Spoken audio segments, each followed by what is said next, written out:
विद्यार्थी मित्रांनो, मागील लेक्चरमध्ये आपण माहितीपत्रक ही संकल्पना समजावून घेण्याचा प्रयत्न केला. त्यामध्ये साधारणपणे माहितीपत्रकाची व्याख्या आपण पाहिलेली आहे.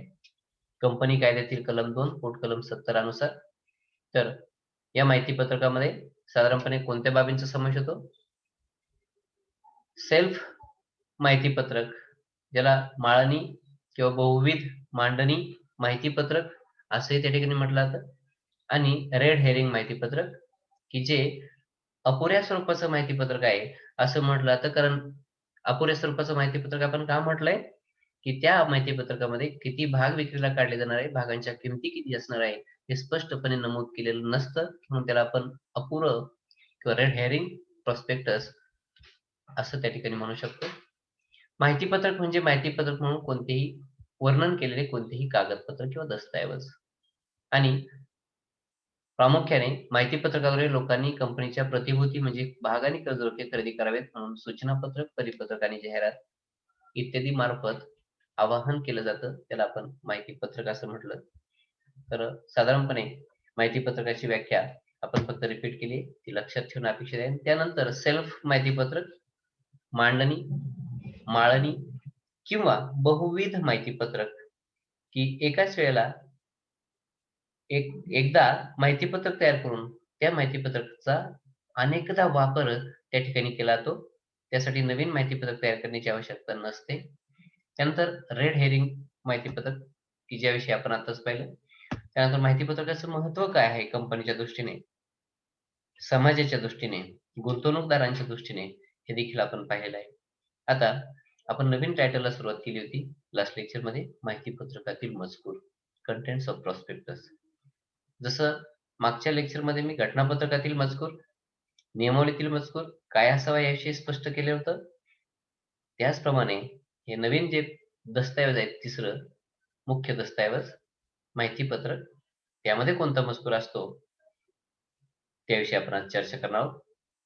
मुळातच या मुद्द्याला आपण मागील तासामध्येच सुरुवात केली होती, पण आपण पुन्हा एकदा थोडक्यात बघूयात. तर कंपनीचे नाव व नोंदवलेल्या कार्यालयाचा पत्ता हा प्रमुख भाग त्या माहितीपत्रकामध्ये असणं अपेक्षितच आहे. त्यानंतर कंपनीचा चिटणीस असेल, वित्तीय अधिकारी असेल, हिसेब तपासनीस असेल किंवा कायदेशीर सल्लागार असेल किंवा विश्वस्त आणि भाग विमेकराविषयी सुद्धा मी स्पष्ट केलेलं आहे. या की पर्सोनेलची नावं त्या ठिकाणी दिली जातात. अर्थात भाग विमेकरी हा की पर्सोनेल नाहीये, हे लक्षात ठेवा. तो कंपनीच्या बाहेरचा घटक आहे. बरोबर? तर तो कंपनीसाठी एक महत्त्वाचं काम करतोय काय? भांडवल उभारणीचं काम स्वतःच्या बाजूने वतीने करून देतो. एखादी नवीन कंपनी बाजारात आली, नवीन कंपनीविषयी लोकांना फारशी माहिती नसते. नवीन कंपनीचा नावलौकिक समाजात नसतो आणि त्यामुळे नवीन नावावर किंवा नवीन कंपनीवर लोक लगेच विश्वास ठेवत नाही, म्हणजे त्या नवीन कंपनीचे भाग खरेदी करत नाहीत. अशा वेळेला भाग विमेकरी कंपनीच्या स्थापनेसाठी किंवा निर्मितीसाठी किमान भांडवलाची रक्कम स्वतः उपलब्ध करून देतो. त्याला भाग विमेकरी आपण म्हटलंय. त्यानंतर तिसरा मजकूर असतो कंपनीच्या भाग आणि कर्जरोख्यांच्या विक्रीची पहिली व शेवटची तारीख. मी तुम्हाला अगोदरच स्पष्ट केलंय. माहितीपत्रकाच्या प्रत्येक प्रतीवर माहितीपत्रक प्रसिद्धीची तारीख असते. किती तारखेला ते प्रसिद्ध झाले आणि ती तारीख म्हणजे पहिली तारीख, भाग विक्रीची पहिली तारीख. तिथून भाग विक्रीला सुरुवात होते. व शेवटची तारीख, याचा उल्लेख माहितीपत्रकामध्ये प्रामुख्याने असतो. म्हणजे लोकांनी कोणत्या काळामध्ये भागांच्या खरेदीसाठी अर्ज करायचा आहे हे स्पष्ट होतं. भाग वाटपाची तारीख, त्यानंतर किती तारखेपर्यंत भाग वाटप केले जातील, म्हणजे भाग अर्ज पूर्ण झाल्यानंतर, भाग अर्ज भरण्याची शेवटची तारीख संपल्यानंतर किती कालावधीत भाग वाटप केलं जाईल व ज्यांना भाग वाटप करता आले नाहीत अशा लोकांना पैसे परत करण्याची तारीख आहे, ती कोणती असेल हे स्पष्ट सांगितले. मी पैसे का परत करावे लागतात त्याचं सुद्धा कारण सांगितलेलं आहे. काय, की ज्या लोकांना भाग वाटप करता आलं नाही अशा लोकांना दिलगिरी पत्र पाठवून त्यासोबत त्यांनी जे पैसे भरले ते भाग अर्जासोबत ते परत पाठवले जातात. त्यानंतर चौथा मुद्दा, महत्वाचा मजकूर जो असतो त्यामध्ये प्रतिभूती विकून म्हणजे भाग आणि कर्जरोखे विकून जो पैसा प्राप्त होतो, भाग अर्जासोबत जी रक्कम प्राप्त होते, ती रक्कम ठेवण्यासाठी बँकेमध्ये, कंपनीचं बँकेमध्ये एक स्वतंत्र अकाउंट असलं पाहिजे आणि या अकाउंट मध्ये किती पैसा रक्कम जमा होतोय याविषयीची माहिती अहवाल लोकांना दिला पाहिजे आणि जो पैसा त्या अकाउंटला जमा झालाय भांडवलाचा भाग भांडवलाच्या माध्यमातून तर त्याची विल्हेवाट म्हणजे वापर कसा केलेला आहे याविषयीची माहिती पत्रकामध्ये उपलब्ध करून देणं अपेक्षित आहे जेणेकरून लोकांना भाग भांडवलाचा उपयोग कोणत्या कारणासाठी केला तो किती भांडवल गुंतवले कोणते प्रकल्प उभारले आणि त्यापासून किती नफा प्राप्त झालाय आणि मग त्यापासून किती लाभांश मिळू शकतो परतावा आपण गुंतवणूक केलेल्या रकमेचा याविषयी गुंतवणूकदारांना निर्णय घेता येतो आणि म्हणून ही माहिती पत्रकामध्ये असणं अपेक्षित आहे त्यानंतर पाचवा मुद्दा आणि मजकूर जो आहे भाग विमा करारांची सविस्तर माहिती ज्या भागांचा विमा भाग विमेकऱ्याकडे उतरवलेला असतो तर त्याविषयीची माहिती सुद्धा असणं अपेक्षित आहे त्यानंतर कंपनीचे संचालक हिशेब तपासणी बँकर तज्ज्ञ व्यक्ती व आवश्यक व्यक्तींची संमती बघा कंपनीचे संचालक असतील हिशेब तपासनीस असतील बँकर्स असतील किंवा तज्ज्ञ व्यक्ती असतील या सगळ्या व्यक्तींची भाग विक्रीसाठी संमती आहे त्यांचं योग्य मत आहे भाग विक्री संदर्भात अशी संमती लेखी स्वरूपात त्या माहिती पत्रकामध्ये असणं अपेक्षित आहे त्यानंतर भागांची विक्री व भाग वाटप करण्याची पद्धती व वेळ भाग विक्री केव्हा केली जाईल कशी केली जाईल भाग वाटप केव्हा केलं जाईल भाग वाटप कसं केलं जाईल फॉर एक्झाम्पल भाग वाटप कसं केलं जाईल याविषयी आपण पाहूयात की समजा कंपनीने माहितीपत्रक प्रसिद्ध केलं तर माहितीपत्रकाला प्रतिसाद देऊन गुंतवणूकदारांनी भागांसाठी अर्ज केलेत तर एक गुंतवणूकदार एकापेक्षा जास्त भागांसाठी सुद्धा अर्ज करू शकतो उदाहरणार्थ एखादा गुंतवणूकदार फक्त एका भागासाठी अर्ज करू शकतो दुसरा गुंतवणूकदार 5 भागांसाठी अर्ज करू शकतो तिसरा गुंतवणूकदार 10 भागांसाठी अर्ज करू शकतो आणि ज्याच्याकडे भांडवल आहे असा गुंतवणूकदार 100 भागांसाठी सुद्धा अर्ज करू शकतो पण संचालक मंडळाच्या बैठकीमध्ये ठरल्याप्रमाणे एका गुंतवणूकदाराला किती भाग वाटप करण्यात येईल हे ठरवलं जातं त्याला भाग वाटप करण्याची पद्धती म्हटलं जातं त्यानंतर संचालक मंडळाच्या सभेमध्ये भाग वाटपाविषयीचा स्वतंत्र ठराव मंजूर करावा लागतो त्यानंतरच भाग वाटप केलं जाईल त्यानंतर भाग वाटप कसं केलं जाईल या संदर्भात आपण पाहूयात की जे पूर्ण भरलेले अर्ज आहेत योग्य प्रकारचे अर्ज आहेत याविषयीची तपासणी केली जाईल छाननी केली जाईल कागदपत्रांची आणि योग्य अर्जदारांनाच पूर्ण भरलेल्या अर्जांच्या बाबतीतच भाग वाटप करता येईल त्यामुळे अतिशय काळजीपूर्वक भाग अर्ज भरण्याची गरज आहे असं त्यातून स्पष्ट होतं म्हणजे भाग वाटप केव्हा केलं जाईल याविषयी सुद्धा त्या ठिकाणी सांगितलं जातं भाग अर्ज स्वीकारण्याची तारीख संपल्यानंतर 15 दिवसांच्या आत 30 दिवसांच्या आत अशा पद्धतीने त्या ठिकाणी स्पष्ट कल्पना दिलेली असते भाग वाटप करण्याची पद्धती आणि वेळ या मुद्द्यामध्ये त्यानंतर पुढचा मजकूर असतो कायद्यात ठरवून दिल्याप्रमाणे कंपनीच्या भांडवलाची रचना अधिकृत भांडवल विक्रीस काढलेले भांडवल विकलेले भांडवल वसूल झालेले भांडवल व भागांवरील वाढावा इत्यादी विषयीची माहिती बघा आता हे जे शब्दप्रयोग आहेत हे कदाचित तुम्ही ऐकले असतील काही शब्दप्रयोग ऐकले नसतील तर त्याविषयी माहिती सांगतोय मी कंपनीच्या भांडवलाची रचना म्हणजे एकूण किती भांडवल आहेत त्याला अधिकृत भांडवल असं म्हटलं तर बघा पुढे अधिकृत भांडवल ऑथोराइज्ड कॅपिटल कंपनी किती प्रमाणात भांडवलाची उभारणी करणार आहे एकूण भांडवल जे असतं कंपनीचं त्याला म्हणतात अधिकृत भांडवल ऑथोराइज्ड कॅपिटल हे संपूर्ण भांडवल असतं म्हणजे हे भांडवल किती भागांमध्ये विभागलेलं आहे एकूण किती भाग विक्रीसाठी उपलब्ध करून दिले जाणार आहेत हे सुद्धा त्या ठिकाणी स्पष्ट केलेलं असतं याला म्हणतात भांडवलाची रचना म्हणजे एकूण किती भांडवल आहे आणि किती भागांमध्ये ते विभागलेलं आहे फॉर एक्झाम्पल 1 कोटीचं भांडवल आणि प्रत्येक भागाची दर्शनी किंमत 100 या पद्धतीने भागांची संख्या किती असणार आहे हे त्या ठिकाणी स्पष्ट केलेलं असतं त्यानंतर विक्रीस काढलेले भांडवल बघा अधिकृत भांडवलातून ऑथोराइज्ड भांडवलातून काही भाग भांडवलाची गरज भागवण्यासाठी विक्रीस काढले जातात याला म्हणतात विक्रीस काढलेले भांडवल त्यानंतर विकलेले भांडवल खपलेले किंवा विकलेले भांडवल. जे भाग विक्रीस काढलेले आहेत त्यातून अधिकृत भांडवलातून जे भाग विक्रीस काढलेत ते विक्रीस काढलेले भांडवल, आणि जे विक्रीस काढलेले भाग आहेत त्यातून किती भाग विकलेले आहेत आणि त्यापासून जमा झालेली रक्कम म्हणजे किती भाग विकले आहेत त्याला म्हणूयात आपण विकलेले भांडवल. त्यानंतर भागांवरील वाढावा. बघा,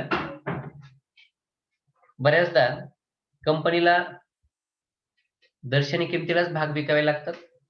बऱ्याचदा दर्शनी किमतीपेक्षा कमी किमतीने सुद्धा भाग विकले जातात. त्याला डिस्काउंट देऊन भागांची विक्री असं म्हटलं जातं. आणि भागांवरील वाढावा म्हणजे काय?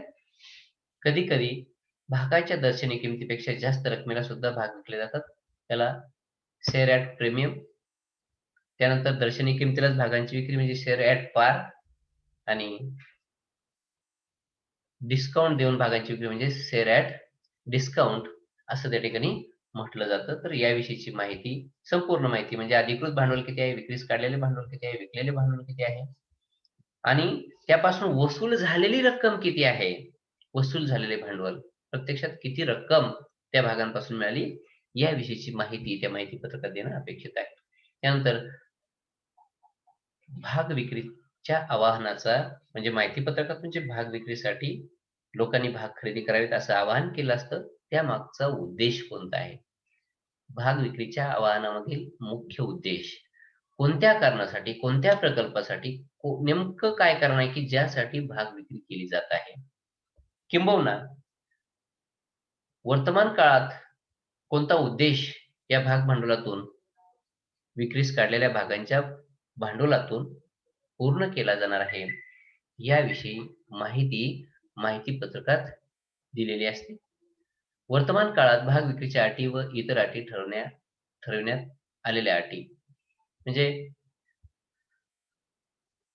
सद्यस्थितीला कोणता उद्देश आहे भांडवल विक्रीचा, भाग विक्रीचा, तो त्या ठिकाणी स्पष्ट करणं गरजेचं आहे. त्यानंतर पुढचा मजकूर आहे कंपनीचा मुख्य उद्देश, कंपनीचा वर्तमान व्यापार, अगर व्यवसाय, तसेच व्यवसायाचे ठिकाण आणि प्रकल्पाच्या अंमलबजावणीचे वेळापत्रक. म्हणजे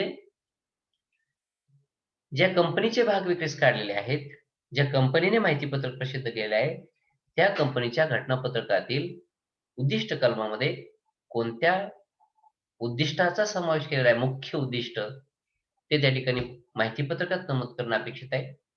त्याचबरोबर कंपनी सद्यस्थितीला कोणता व्यापार किंवा व्यवसाय करते आहे. बघा, तुम्ही पाहिलं असेल की एकच कंपनी कालपरत्वे वेगवेगळ्या वस्तूंचं उत्पादन करते. मागच्या वर्षामध्ये कदाचित वेगळ्या प्रकारच्या वस्तूंचं उत्पादन केलं जात असेल, वर्तमान काळात वेगळ्या प्रकारच्या वस्तूंचं उत्पादन केलं जात असेल, तर वर्तमान काळामध्ये कंपनीचा व्यवसाय किंवा व्यापार कोणता आहे, त्या व्यवसायाचं ठिकाण कुठे आहे, कुठे उत्पादनाचं ठिकाण आहे, आणि जो प्रकल्प किंवा प्रोजेक्ट किंवा जो व्यवसाय केला जातो त्याच्या अंमलबजावणीचं वेळापत्रक किती आहे, म्हणजे एका दिवसामध्ये किती नग विक्रीस काढले जातात, उत्पादित केले जातात, संघटन कोणत्या प्रकारचं आहे, किती कर्मचारी त्या ठिकाणी काम करतात, याविषयीची वित्तभूत माहिती पत्रकामध्ये देणं अपेक्षित आहे. त्यानंतर पुढचा मुद्दा असतो भाग विमेकऱ्यांची नावे व पत्ते. मी तुम्हाला अगोदरच म्हटलंय भाग विमेकऱ्याचा महत्वाचा रोल किंवा भूमिका काय आहे, की जी कंपनी नवीन असते की जिचं गुडविल नावलौकिक समाजात नसतो, अशा वेळेला त्या कंपनीने जर पहिल्यांदाच आपले भाग विक्रीला काढले म्हणजे स्थापनेनंतर पहिल्यांदाच, तर लोक त्या कंपनीचे भाग खरेदी करत नाहीत. अशा वेळेला भाग विमेकरी किमान भांडवलाची रक्कम त्या ठिकाणी उपलब्ध करून देतो. तर अशा भाग विमेकरांचे संपर्क नंबर क्रमांक जे आहेत, ईमेल आयडी असेल किंवा पूर्वीचा फॅक्स नंबर, आता फॅक्स नंबरची आवश्यकता राहिलेली नाही, त्याची जागा ईमेलने घेतलेली आहे.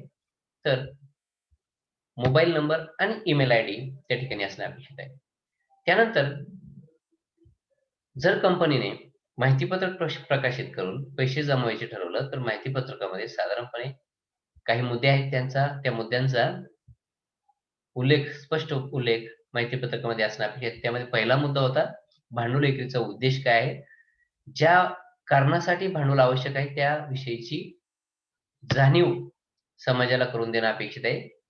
त्यानंतर भांडवल योजना काय आहे आणि भांडवल मिळवण्याची साधनं कोणकोणती आहेत? म्हणजे भाग विक्री करून, कर्जरोख्यांची विक्री करून, सार्वजनिक ठेवी ठेवून भांडवल उभारणी केली जाते. कोणते मार्ग आहेत नेमके भांडवल उभारणीचे? तर त्याविषयीचं स्पष्टीकरण त्यामध्ये असणं अपेक्षित आहे.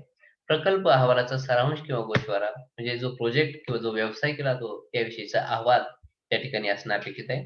त्यानंतर प्रकल्प अंमलबजावणीची वेळ आणि पैशाचा मध्यवर्ती उपयोग. भागांची विक्री करून नेमका उपयोग त्या पैशाचा विनियोग कोणत्या कारणासाठी केला जाणार आहे? पैशाचा मध्यवर्ती उपयोग ज्याला आपण म्हणतो ते स्पष्ट करणं अपेक्षित आहे. त्यानंतर पुढील बाबी सुद्धा या माहिती पत्रकात येणं अपेक्षित आहे. त्यामध्ये प्रकल्पाबद्दल असणाऱ्या धोक्यांबद्दलचं व्यवस्थापनाचं मत काय आहे? जो प्रकल्प हाती घेतला जाणार आहे, ज्यासाठी भागांची विक्री केली जात आहे, तर हा प्रकल्प राबवत असताना कोणते धोके संभवतात, याविषयी जे व्यवस्थापक असतील, त्यांचं मत त्या ठिकाणी माहिती पत्रकात नोंदवणं अपेक्षित आहे. त्यानंतर प्रकल्प नफ्यात येण्याचा कालावधी म्हणजे प्रकल्पाला सुरुवात केल्यानंतर अगदी लगेचच पहिल्या दिवसापासून नफा प्राप्ती होईल असं नाही. तर प्रकल्पाची सुरुवात केल्यानंतर नफा प्राप्ती साधारणपणे किती काळामध्ये होऊ शकते किंवा केव्हापासून होऊ शकते याविषयी माहिती देणं अपेक्षित आहे. त्यानंतर आतापर्यंत प्रकल्पाची झालेली प्रगती म्हणजे जो प्रकल्प राबवला जात आहे, ज्या प्रकल्पासाठीच भांडवल उपलब्ध केलं जात आहे किंवा गोळा केला जात आहे, तर त्याची आर्थिक प्रगती किती आहे आणि ही प्रगती आर्थिक स्वरूपातच मोजली जाते. तर त्याविषयीचे आर्थिक अहवाल त्या संदर्भात जमा करणं किंवा जोडणं अपेक्षित आहे.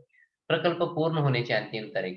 ज्या प्रकल्पासाठी भांडवल उभारणी केली जात आहे, तो प्रकल्प किंवा ते काम, ते उत्पादन केव्हा पूर्ण होणार आहे, याविषयीची कल्पना त्या ठिकाणी माहिती किंवा तारीखच आपण म्हणूयात देणं अपेक्षित आहे. टार्गेटेड डेट जी आहे ती असणं अपेक्षित आहे.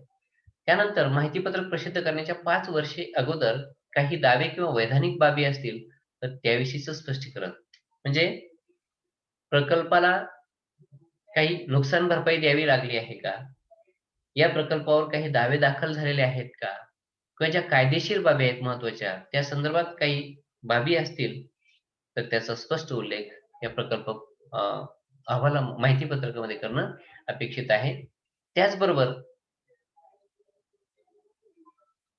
किमान भांडवलाची रक्कम, वाढाव्यापासून मिळणारी रक्कम व पैसा याशिवाय इतर मार्गाने भागांची विक्री करायची असेल, तर त्याविषयीची देखील माहिती. बघा, इतर मार्गाने भागाची विक्री.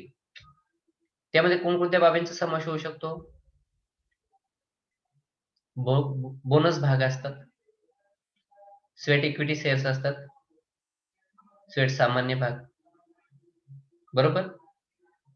या भागांपासून सुद्धा भांडवलाची उभारणी केली जाऊ शकते का? याविषयीची माहिती देणं त्या ठिकाणी अपेक्षित आहे. त्यानंतर पुढील बाबींच्या संदर्भात संचालकांची सविस्तर माहिती. तर संचालकांची नियुक्ती, त्यांचं मानधन, त्यांचे कंपनीशी असलेले हितसंबंध. मी तुम्हाला नेहमी सांगितलंय. तुम्हाला या विषयामध्ये हितसंबंध हा शब्द आला तर काही नातेसंबंध आहे असं काही समजायचं कारण नाही. तो आर्थिक हितसंबंध असतो. म्हणजे जे संचालक आहेत त्यांचा कंपनीशी काही आर्थिक हितसंबंध आहे का? तर तो स्पष्ट करणं अपेक्षित आहे. त्यानंतर संचालकांची नावे, पत्ते किंवा त्यांचे ओळख क्रमांक. तर त्याला आता आपण संचालक डिरेक्टर्स आयडेंटिफिकेशन नंबर असं संबोधतो. संचालक ओळख क्रमांक. तो देखील त्या ठिकाणी नमूद करणं अपेक्षित आहे. त्यानंतर संचालकाचा कालावधी किती असणार आहे व त्या संचालकांनी इतर कंपन्यांमध्ये जे संचालक पद स्वीकारलंय त्याविषयीची माहिती देखील संचालकांनी त्या ठिकाणी देणं अपेक्षित आहे. त्यानंतर माहिती पत्रक प्रसिद्ध होण्याच्या 2 वर्षे अगोदर संचालकांनी खरेदी केलेली चल व अचल मालमत्ता, स्थावर मालमत्ता असेल, चल आणि अचल मालमत्ता याविषयीची माहिती संचालकांनी देणं अपेक्षित आहे. त्याचबरोबर प्रवर्तकाने कंपनीच्या स्थापनेसाठी खर्च केलेले अंशदान म्हणजेच प्रवर्तकाचे भांडवल. बघा, सुरुवातीला संचालक मंडळाची निर्मिती किंवा संचालक मंडळाच्या स्थापनेच्या अगोदर जे प्रवर्तक एकत्र आले असतात विशिष्ट प्रेरणेने, तर त्यांनी जे भांडवल जमा केलं असतं त्याला अंशदान असं म्हटलं जातं.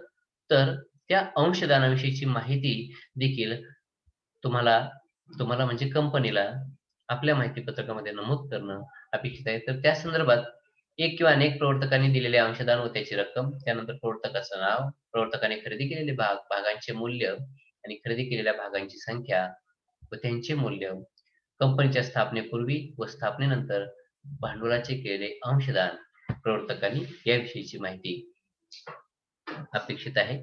त्यानंतर प्रवर्तकांनी इतर कंपन्यांमध्ये केलेली गुंतवणूक, जे या कंपनीचे प्रवर्तक आहेत ते दुसऱ्याही कंपनीचे प्रवर्तक असू शकतात. तर अशा प्रवर्तकांनी इतर कंपन्यांमध्ये जी गुंतवणूक केली आहे त्याविषयीची माहिती, त्याचबरोबर प्रवर्तकांनी घेतलेले कर्ज व त्याविषयीची संपूर्ण माहिती कंपनीच्या माहितीपत्रकामध्ये माहितीपत्रक प्रसिद्ध करताना नमूद करणं अपेक्षित आहे. तर अशा प्रकारे माहितीपत्रकातील जो मजकूर आहे तो आपल्याला सांगता येतो. तुम्ही सर्वांनी हा पाठ अतिशय व्यवस्थित शिस्तबद्ध पद्धतीने लक्षात घेणं अपेक्षित आहे. स्टेप बाय स्टेप किंवा जी माहिती महत्त्वाची आहे, जी ठरवून दिलेली आहे कंपनी कायद्याने, ती माहिती त्या ठिकाणी नमूद करणं अपेक्षित आहे. आपण त्या संदर्भात 16 मुद्दे अभ्यासलेले आहेत आणि 16 मुद्द्यांमध्ये अनेक उपमुद्दे आहेत. हे पण लक्षात घ्या. उदाहरणार्थ संचालकांविषयीची माहिती, तर संचालकांची नियुक्ती असेल, त्यांचं मानधन असेल, त्यांचे कंपनीशी असलेले हितसंबंध असतील, त्यांची नावे, पत्ते, ओळख क्रमांक, त्याचा कालावधी आणि इतर कंपन्यांतील त्यानं संचालक पद बसवलेलं असेल तर त्याविषयीची माहिती.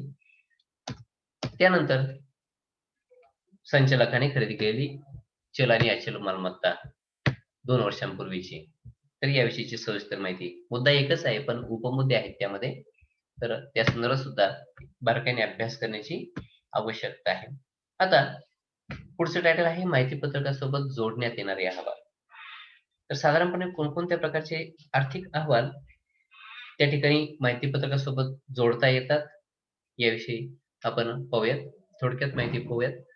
कंपनीचे नफा तोटा पत्रक व या नफा तोटा पत्रकात एकूण मालमत्ता, कॅपिटल म्हणूयात, आणि देणी बघा, त्याला असेट्स अँड लायबिलिटीज, मालमत्ता आणि देयता याबद्दल हिसेब तपासणीचा अहवाल या माहिती पत्रकासोबत जोडणं अपेक्षित आहे. त्याचबरोबर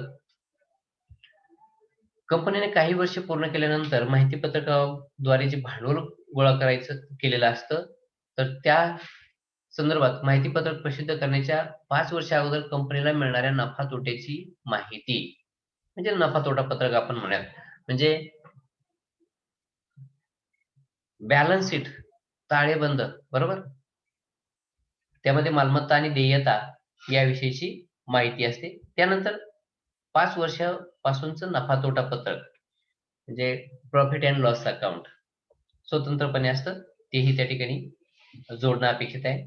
त्यानंतर कंपनीने भांडवल मिळवण्यासाठी ज्या भाग आणि कर्जरोख्यांची विक्री करायची ठरवलेली आहे, त्या विषयीचा हिसेब तपासणीचा जो अहवाल आहे, तो देखील या माहिती पत्रकासोबत जोडणं अपेक्षित आहे. आणि चौथा मुद्दा आहे, कंपनीने दुसऱ्या कंपनीचा व्यवसाय ताब्यात घ्यायचे ठरवलेले असेल, तर त्या कंपनीची गेल्या 5 वर्षातील आर्थिक स्थिती व देणी किती आहेत, याबद्दल हिसेब तपासणीचा अहवाल. म्हणजे दुसऱ्या कंपनीचा व्यवसाय ताब्यात घेत असताना या कंपनीचा ताळेबंद, मागील 5 वर्षांचा बॅलन्स शीट आणि प्रॉफिट अँड लॉस अकाउंट, नफा तोटा पत्रक याविषयीचा हिसेब तपासणीचा जो अहवाल आहे ऑडिटरचा, तो त्या ठिकाणी माहिती पत्रकासोबत जोडण्याची आवश्यकता आहे. तर अशा प्रकारे महत्वाची अहवाल माहिती पत्रकासोबत जोडणं अपेक्षित आहे. म्हणजे माहिती पत्रकामध्ये हिसेब तपासणीचा अहवाल असतो. त्यामध्ये नफा तोटा पत्रक आणि ताळेबंद यांचा प्रामुख्याने समावेश असतो. आता आपण जे पुढचं टायटल आहे माहिती पत्रकाचे स्वरूप, नेचर ऑफ प्रॉस्पेक्टस, याविषयीचा अभ्यास करणार आहोत. तर त्यामध्ये प्रामुख्याने यापूर्वीच्या सिलेबसमध्ये माहिती पत्रकाचे संक्षिप्त स्वरूप, ॲब्रिज्ड फॉर्म ऑफ प्रॉस्पेक्टस, हा मुद्दा होता. तर तो फक्त थोडक्यात समजावून घेऊयात. संक्षिप्त स्वरूप या नात्याने माहिती पत्रक कसं असतं त्याविषयी थोडक्यात माहिती आपण पाहूयात. या वर्षीच्या सिलेबसमध्ये हा पाठ नाही, परंतु कदाचित या स्वरूपाशी निगडीत तुम्हाला त्याविषयी विचारलं जाऊ शकतं. तर भारतीय कंपनी कायदा 2013 मधील कलम 33 अनुसार माहिती पत्रकाचे संक्षिप्त स्वरूप म्हणजे काय? तर माहिती पत्रक प्रसिद्ध न करता माहिती पत्रकाचे संक्षिप्त स्वरूप प्रसिद्ध करणे. म्हणजे थोडक्यात आता आपण पाहिलं की माहिती पत्रकामध्ये काय-काय माहिती असावी लागते. Just now. बरोबर? एकूण 16 मुद्दे पाहिले. त्या 16 मुद्द्यांचे उपमुद्दे होते. त्याचबरोबर माहिती पत्रकासोबत कोणकोणते अहवाल जोडले जातात याविषयीची माहिती पाहिली. आणि जर याविषयीची संपूर्ण माहिती माहिती पत्रकात असेल, तर माहिती पत्रकचं एक छोटंसं बुकलेट सविस्तर माहितीचं तयार होतं. परंतु माहिती पत्रकाचं संक्षिप्त स्वरूप म्हणजे काय, की अशा प्रकारचं बुकलेट या अर्थाने माहिती पत्रक प्रसिद्ध न करता एक थोडक्यात माहिती जी महत्त्वाची माहिती आहे, ती माहिती फक्त प्रसिद्ध केली जाते. याला म्हणतात माहिती पत्रकाचे संक्षिप्त स्वरूप. आणि या संक्षिप्त माहिती पत्रकामध्ये प्रामुख्याने भाग आणि कर्जरोख्यांची ठळक वैशिष्ट्ये किंवा त्याविषयीची माहिती दिली जाते. यापेक्षा जास्त पाठ जो असतो, तो या माहिती पत्रकामध्ये नमूद केलेला नसतो. मात्र एक गोष्ट लक्षात घेण्याची आवश्यकता आहे. माहिती पत्रकाचं संक्षिप्त स्वरूप प्रसिद्ध करताना एखादं विधान चुकीचं किंवा असत्य असणार नाही याची काळजी घ्यावी लागते किंवा ते माहिती पत्रक निरर्थक ठरू नये याची काळजी त्या ठिकाणी घ्यावी लागते. जर तसं झालं, माहिती निरर्थक ठरली, चुकीचं विधान नमूद केलं गेलं त्या संक्षिप्त स्वरूपात, तर जबाबदार अधिकाऱ्याविरुद्ध दंड त्या व्यक्तीला आर्थिक स्वरूपात दंड होऊ शकतो किंवा शिक्षा देखील होऊ शकते. तर अशा प्रकारे माहिती पत्रकाचं संक्षिप्त स्वरूप म्हणजे काय, की संपूर्ण माहिती पत्रक प्रसिद्ध न करता फक्त भाग आणि कर्जरोख्यांविषयीची थोडक्यात माहिती त्या ठिकाणी दिलेली असते. आणि मग संक्षिप्त माहिती पत्रक प्रसिद्ध करत असताना काय केलं पाहिजे? तर भाग विक्री करणाऱ्या कंपनीने किंवा इतर संस्थांनी विकल्या जाणाऱ्या अर्जासोबत संक्षिप्त माहिती पत्रक जोडलं पाहिजे. बघा, म्हणजे भाग अर्जासोबत हे संक्षिप्त माहिती पत्रक जोडलं जातं आणि माहिती पत्रकाच्या संदर्भात काय होतंय? माहिती पत्रकासोबत भाग अर्ज जोडलेला असतो. म्हणजे माहिती पत्रकाचाच एक भाग शेवटच्या पानांमध्ये किंवा सुरुवातीच्या काही पानांमध्ये भाग अर्ज जोडलेला असतो माहिती पत्रकात. जे छापून प्रसिद्ध केलेलं असतं ते माहिती पत्रक, त्यामध्ये संपूर्ण माहिती असते. पण माहिती पत्रकाचं संक्षिप्त स्वरूप हे भाग अर्जासोबत जोडलेलं असतं. याच्यावरून तुमच्या लक्षात येईल. एक साधारणपणे भाग अर्ज हा महत्त्वाचा असतो आणि त्यासोबत अर्ज भरण्यासाठी भागांविषयीची किंवा कर्जरोख्यांविषयीची थोडक्यात माहिती त्या ठिकाणी दिलेली असते. यावरून तुमच्या लक्षात येईल. प्रसिद्ध केलेलं माहिती पत्रक हे वेगळ्या स्वरूपाचं असतं. प्रसिद्ध केलेल्या माहिती पत्रकात भाग अर्ज जोडलेला असतो आणि माहिती पत्रकाच्या संक्षिप्त स्वरूपाच्या बाबतीत जर विचार केला तर जो भाग अर्ज असतो त्या भाग अर्जासोबत हे संक्षिप्त स्वरूप जोडलेलं असतं. बरोबर? संक्षिप्त माहिती पत्रकासोबत भागाविषयीचा अर्ज किंवा कर्जरोखा जोडलेला असतो. एक तर तो भाग अर्जासोबत संक्षिप्त माहिती पत्रक जोडलेला असेल किंवा संक्षिप्त माहिती पत्रकासोबत भाग अर्ज जोडलेला असेल. हा बदल त्या ठिकाणी असू शकतो.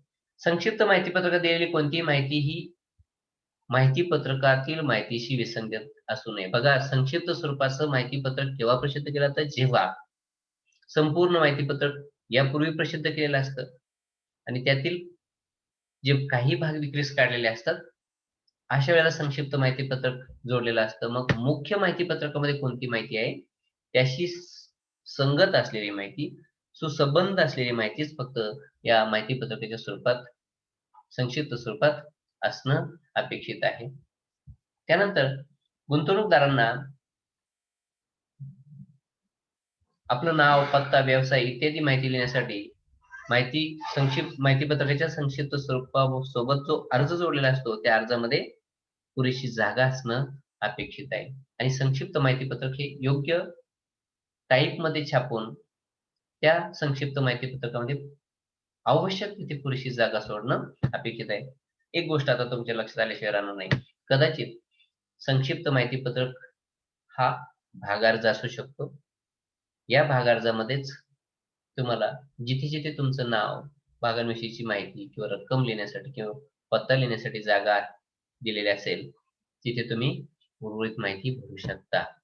हे झालं संक्षिप्त माहितीपत्रक. ठीक आहे. आता अतिशय महत्वाचा पाठ सिलेबस मधला आपण या ठिकाणी शिकणार आहोत.